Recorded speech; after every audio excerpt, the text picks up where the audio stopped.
Hello friends, welcome to சென்சி kitchen. நாம் இன்றைக்கி சூப்பராக ஹெல்த்தியாக வீட்டிலையே பாதாம் மில்க் எப்படி செய்யலான்னு பார்க்கலாம்.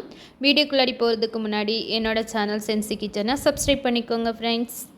வாங்க வீடியோக்குள்ளே போகலாம். நான் ஃபஸ்ட்டு இந்த ரெசிபி பண்ணுறதுக்கு 1/4 கப் பாதாம் எடுத்து ஹாட் வாட்டரில் ஊற வச்சுருக்கேன். 4 கப் மில்க் எடுத்து இதை பாயில் பண்ணிக்கலாம். இப்போது 15 மினிட்ஸ் ஆயிடுச்சு. நம்ம பாதாமோட ஸ்கின்னெல்லாம் ரிமூவ் பண்ணிக்கலாம்.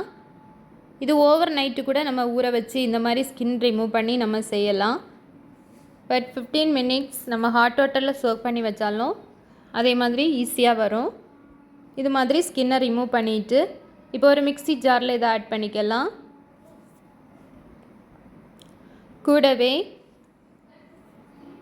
3 ஏலக்காய் ஆட் பண்ணிக்கலாம். 1/4 கப் மில்க் ஆட் பண்ணிவிட்டு இதை நல்லா கிரைண்ட் பண்ணிட்டு வந்துடலாம். 5 டீஸ்பூன் ப்ரௌன் சுகர் ஆட் பண்ணிக்கலாம். இப்போ நம்ம மில்க் நல்லா பாயில் ஆகிடுச்சு. இதை நல்லா மிக்ஸ் பண்ணி விட்டுக்கலாம். ஒயிட் சுகரை ஆட் பண்ணிக்கலாம். இனி நம்ம அரைச்சி எடுத்துகிட்டு வந்த பாதாமை ஆட் பண்ணிக்கலாம். ஆட் பண்ணிவிட்டு அது ஒரு 5 மினிட்ஸ் மீடியம் ஃப்ளேமில் வச்சு அதை நல்லா பாயில் பண்ணிக்கலாம்.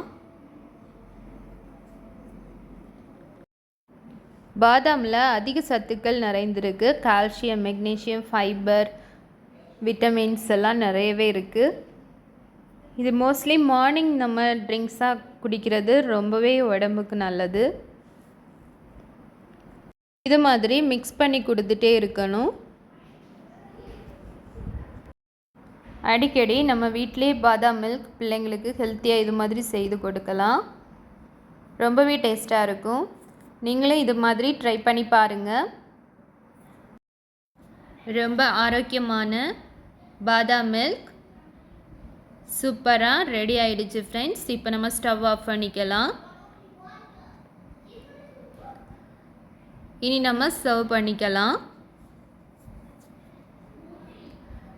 கூடவே லாஸ்ட்டு கொஞ்சமாக பாதாம் தூவிக்கலாம். வீடியோ பிடிச்சிருந்துன்னா மறக்காமல் என்னோடய சேனலில் சென்சி கிச்சனை சப்ஸ்கிரைப் பண்ணுங்கள், லைக் பண்ணுங்கள், ஷேர் பண்ணுங்கள், கமெண்ட் பண்ணுங்கள். தேங்க்ஸ் ஃபார் வாட்சிங். பாய் பாய்.